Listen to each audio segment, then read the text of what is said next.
Welcome back to The Great Expanse by JohnBat426 here on YouTube. And if you've liked what you've seen so far, hit the like button, share these videos, subscribe to the channel, hit that bell for notifications, all. I don't know why I always make that face and that head gesture when I go all. But anyway, that's what I do. Alright, and as I said, let somebody know that there's a channel out here that appreciates comic book stuff and is more than happy to share them with the rest of you, and I'm glad you guys appreciate it as well. Let's get The Great Expanse by JohnBat426 expanding. Right? So, this is my movie review for Shang-Chi and the Legend of the Ten Rings. And when I first watched this, was it earlier this year or was it last year? I can't remember.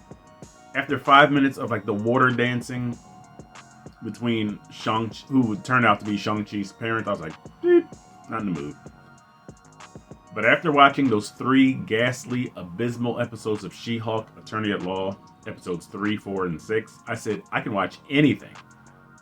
If I can stomach that puke, I can watch anything. And Shang-Chi and the Legend of the Ten Rings is pretty good. That doesn't mean that the things that bothered me weren't here again. But I was able to power through. And I said, I'm not going to let negativity define something. Because there was more that I liked than I disliked, all right, about the episode. So I'm going to give it a grade right now. I'm going to give it a B+. Yeah, I'm going to give Shang-Chi and the Legend of the Ten Rings B+. Now, why is it getting such a high grade? Now, usually I say if it's not an A, it's a failure. It can't be an A, but it's a B+, it's not a failure. I'm going to give it a B+ for the tone.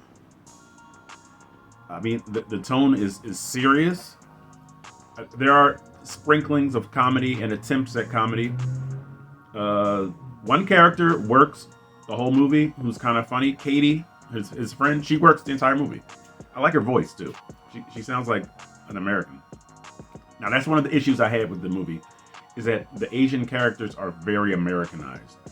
And I would have preferred, and again, this is my response. Okay, this is my take. I'm not a critic. I'm not a movie expert. I'm not saying it would have been so much better if I would have wrote it. Nope. They wrote what they wrote. That's what they did. I think it would have worked a lot better for me personally if they were speaking Chinese the entire movie and it had American subtitles. Especially when Shang-Chi is fighting his father. I think his father's name is Khan, right? I actually have to look that up because I couldn't tell because everybody kept saying your father. You know what I mean? So I never really knew what his name was. So it's kind of hard to tell what his father's name was and his mother's, because it's my mother, your father, your father, his father. So I never really knew what their names were. I think it was Khan, right? Was his father's name Khan? Khan! No, not that Khan. But as I said, I'm going to give it a B+, because the tone is good. It's a good tone. I'm jumping around on this review, this rehash, this recap, this retort, okay? At the end of the climactic battle, which I'm going to go into deeper later, it's not like a celebration. It's not everybody, raising their sticks or everybody doing the same people. But it's sad because when Shang-Chi and when Shang-Chi and his sister touch down again, they see all these bodies sprawled out. And then they do that lighting ceremony, where they honor the dead and they put those things in the water. And it's serious. There's no quipping. After the main battle, there's loss. That's why it gets a B+, because of the tone. There's a consistent tone in this movie. And I know what they were going for. They were going for a mix of anime and old school kung fu merged into one. The only issue is that it's Marvel, it's the MCU, and it's geared towards an American audience. So there's a lot of CGI. A lot of CGI characters, and but it's still a good movie. It's still a good movie. I would appreciate it if there were actually 10 rings instead of 10 bracelets. And I don't like that everything's glowing. It's like the ends of the sticks in the mystical village. They have this glow on it. It's like, okay. A lot of Crouching Tiger, Hidden Dragon vibes. I love the casting of this movie. I love the casting. I think every character really worked and they really embodied who they were supposed to portray. The father is, as I said, he was originally Fu Manchu. That's who Shang-Chi's father originally was, but they changed it because of they said that the original Romer novels that Fu Manchu was based on had racist undertones. So I don't know what I still don't know what his name was. The father is the best character in the movie. Okay, the father is the most serious. The father is the one that's on a quest. Now, he's on a quest to save his dead wife. He believes that her voice is calling out to him. Okay, and he has one focus: save his wife. Okay, save his wife's soul. And he believes that his wife's soul is where she's originally from, this mystical village hidden in this like bamboo forest. Okay. Shang-Chi is great. He's originally called Sean. He's like working as a valet. It's another one of these things where people are trying to like not be who they really are. So there's a lot of self-actualization that goes on. There's a lot of identity issues here. There's a point, again, I'm jumping around where it says, Katie, you don't really know who I am. And it's like, okay, we understand that. And I just wonder if people would just like be who they really are. It would just cut out a lot of unnecessary dialogue and unnecessary repeated tropes. Like, you owe me an explanation. Like, on that part, I was like, no, he doesn't. He don't owe you nothing. Like, if I met a homie or a female friend and she did what she did on the bus, I'm like, yo, where did you learn this? It wouldn't be like, stop, we're not going to do it. We need to talk about this and have an expounding on why you're doing this right now. It's like, we've seen that 1,000 times in the CW, where people just have to be told, like, no, you don't. It's not your business. It's his family business. Some issues that I have with the fighting is that it's very choreographed to the point where it looks like a dance. And some people might be like this, well, that's the point. It doesn't feel like a fight to me if it's like a dance. It's like points where it's like slow motion is like hand over hand. And the music's going. It's like, for some reason, the father and the mother, they leave their powers behind so they can live a normal life. Why? Why? Like, in this day and age, who wants a normal life? People are taking medications because of their normal, dull, boring, plodding, monotonous lives. I'm thinking about the Joker. To relieve you of the burden of your sad and useless lives. But anyway, so it's like you lay aside godlike powers. They both have godlike powers to raise a family. Why can't you use the powers and raise the family? I don't get it. Shang-Chi, excuse me. I keep saying Shang. That's how we pronounce it in English, but it's Shang. Shang-Chi receives a postcard, and I did notice this. It said Euclid Avenue. Now, whenever I hear Euclid Avenue, I immediately think about the Big Bang Theory. And there's a scene where Howard Wolowitz is taking Sheldon home in his Vespa, and Sheldon's like, "Oh God, not Euclid Avenue!"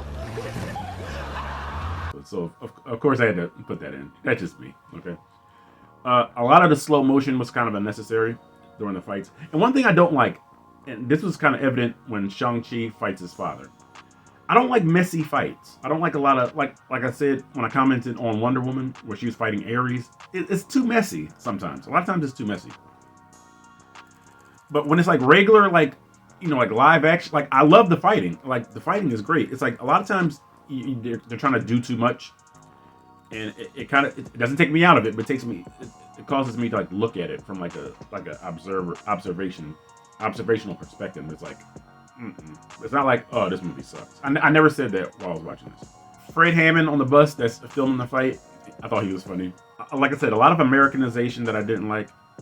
There's a tie-in to She-Hulk, Abomination by Law in this, when Shang-Chi arrives wherever he arrived in China, and you see Wong fighting the Abomination, and then Wong takes him back to his prison. That's a tie-in to She-Hulk. Too much Wong. Like, why didn't they do all this with Doctor Strange? Like, come on, man. Get Wong out of here. Doctor Strange needs to be the Sorcerer Supreme. He needs to take his rightful place. I don't know why they did that. I don't know why they said, well, instead of making him the Asian servant, let's show the predominance that an Asian can be the Sorcerer Supreme. We know that. We understand that. But that doesn't coincide with the comic books. Like, Wong? The Sorcerer Supreme? Are you kidding me? Come on, change that. And then Wong shows up at the end. Wong shows up in the mid-credit scene. It's like, and Wong is all over She-Hulk, Attorney by Law. Enough of Wong, please. I mean, he's probably cheaper. The actor Benedict Wong. He's probably cheaper to get than Benedict Cumberbatch. So maybe that's why they have him as the Sorcerer Supreme. But Wong don't work for me. I'm sorry. He's a great actor. I love his voice. But as a character, he doesn't work for me. I'm sorry. He doesn't work for me. Not that he's a bad actor. He's a terrific actor. But no, in this comic book world, no. I want Doctor Strange, not Wong. A lot of the fights were kind of like ballet. They go to this mystical village that the father is trying to invade, like I said, to save the soul of his dead wife. And Trevor Slattery is in the village. Why? Why are we harping on this joke? Why are we harping on the biggest disappointment in Iron Man 3? The reveal of Trevor Slattery deflated the entire rest of the movie. I was in the theaters, so I'm not just saying this just to be a jerk. I was in the theaters, and you can just feel the audience just go, ugh. The whole rest of the movie was like, blah. Because of that disappointing turn of the Mandarin. So we're bringing Trevor Slattery back. He plays no role here, except comedy. Sir Ben Kingsley is reduced to being the court jester. I don't appreciate that. I don't appreciate his inclusion because they're making a joke out of Ben Kingsley. No. And in the village, there's a lot of anime characters. There's like these like glowing like horse deer. There are these like peacock-tailed, bat-eared foxes. And this one fox is just standing on a rock the entire movie. Not the entire movie, but even later in the movie, when the army of the Ten Rings arrives, that fox is still on the same rock. All right, and from then on, not a whole lot of remarkable things happen, but it's kind of just like a regular Marvel CGI big fight at the end. Shang-Chi confronts his father. His father like knocks him into the water. He's in the water for about 20 minutes, I think, and he doesn't drown. And then he remembers, his mother says, "You have the heart of our dragon." And then this dragon approaches him underwater. I would have shat myself if I seen a big old dragon coming towards me under the water. But it was a good dragon. He was I almost said How I Met Your Dragon. How to Train Your Dragon type dragon. And it's in the tradition of traditional Asian dragons that are kind of like slithery rather than having wings and flying. So later on, he kind of channels Daenerys Targaryen. Dracarys. But he doesn't breathe fire. And it's fighting. So basically, Shang-Chi's father, he kind of like destroys the gate to Tartarus. That's what I'm going to call it. The gate to Tartarus, and all the evil Hellions come out. And this big evil dragon comes out. And they fight the evil dragon. There's a kind of like Smaug from The Desolation of Smaug, which I call The Defecation of Smaug because I hated that movie. The Hobbit Part 2. There's like a small nuance. There's a small weakness that can destroy this super powerful being that has like glowing veins. And it's kind of messy at the end. And Katie gets the kill. I'm not going to say the sidekick, but she's basically a sidekick. But Shang-Chi's like buddy, that's kind of funny throughout the whole movie. She gets the kill, and she deserved it. She gets the arrow in his throat, and then like the water dragons and the good dragon come out, kind of drag it to the bottom and drown it. And again, not too remarkable. A couple of shots when Shang-Chi and his sister are on the dragon. I immediately thought, turn around, look at what you see.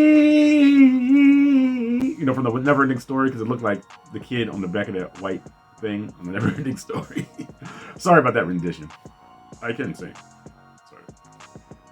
Sorry. And I think that's about it. There's some kind of Crouching Tiger, Hidden Dragon moments where they're like on the outskirts of a skyscraper, and there's scaffolding and some hijinks. But I'm gonna give Shang-Chi a thumbs up, a B+, because I love the tone of it. I know what they were going for. Kung Fu meets anime. It's just that it's Americanized, and that brings it down some points. Okay, like I said, if it was in Chinese and you got American subtitles, it would have been better. But I really appreciate the cast. I appreciate the young man that plays Shang-Chi. I think his name is something Liu. I'm sorry. I don't remember his name.